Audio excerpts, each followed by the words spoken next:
Hi friends, கல்யாணத்துக்கு சனிக்கிழமை ஊருக்கு கிளம்பியாச்சு.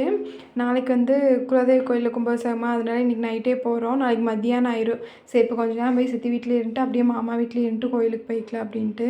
திங்கக்கிழமை தான் முகூர்த்தம். திங்கக்கிழமை எங்கள் ஊர்லேயே ஒரு கும்பாபிஷேகம் இருக்குது சிவன் கோயிலில். மண்டபம் பக்கத்தில் தான் முகூர்த்தம் முடிஞ்சுது. இங்கேயும் வந்துட்டு போயிடலான்னு நினைக்கிறேன். பார்ப்போம் வர முடியுமா என்னென்னு. சித்தி வீட்டுக்கு ஒரு 11 மணிக்கெல்லாம் வந்துவிட்டோம்.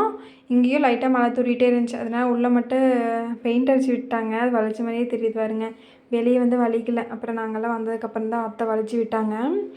சமையல் வேலையெல்லாம் முடிச்சு சாப்பிட்டு உரம்பரையெல்லாம் நாளைக்கு தான் வருவாங்க. அதனால இவங்க கூட விளையாடுற ஆள் இல்லை. 2 பேருமே விளையாண்டுட்டு இருந்தாங்க. இவங்கெல்லாம் தடுக்கெல்லாம் பின்னி வச்சுட்டாங்க காலையில் நேரத்துலேயே.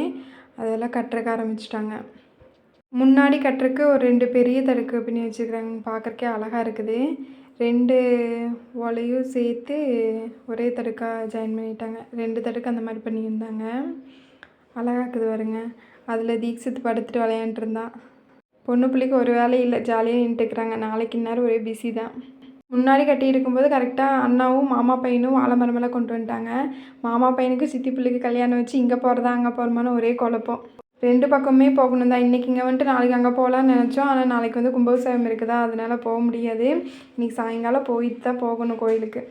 குழந்தைகளுக்கு பொம்மை டிவி போட்டுட்டு சாப்பாடு ஊட்டிகிட்டு இருந்தேன். அதை பார்த்துட்டு எல்லாம் சாப்பிட்டு முடிச்சுட்டு அப்படியே உட்காந்துட்டாங்க நாயம் பேசுக்கு.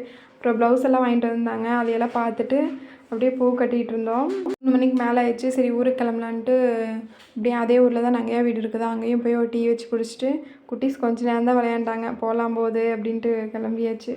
வாழைக்கொம்புலேருந்து பொள்ளாச்சி பஸ் ஸ்டாண்டு கொஞ்சம் மேவர் சைடு வந்துவிட்டோம்.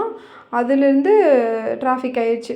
கொஞ்சமாக நின்று வந்து அங்கே ஒரு 1/4 மணி நேரம் ஆயிடுச்சு. அதுக்கப்புறம் பஸ் ஸ்டாண்டுக்குள்ளே பூந்து வந்துவிட்டோம். ஹஸ்பண்டோட ஃப்ரெண்டு வந்து கோயிலுக்கு போகிறக்காக கார் தரனாங்க. அதனால இங்கே கடை முன்னாடி வந்து வெயிட் பண்ணிகிட்டு இருந்தோம். பைக்கில் வர 2 பேருமே நல்லா தூங்கிட்டாங்க. மழையும் லைட்டாக தூரிகிட்டே இருந்துச்சு. அப்புறம் ஃப்ரெண்டு கார் கொண்டு வந்துட்டார்.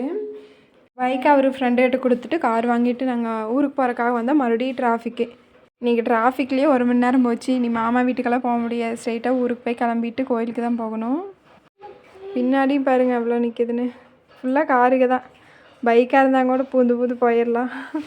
காரில் முன்னாடி உட்காரக்கு சண்டை வந்துடுச்சு. செலியும் முன்னாடி உட்காருனா, தீக்ஷித்தோட மாதிரி அவன் போய் முன்னாடி உட்காந்துட்டான். அதனால் செலியும் இன்றைக்கி பேச மாட்டான், கொஞ்சம் கோவத்தில் இருக்கிறான்.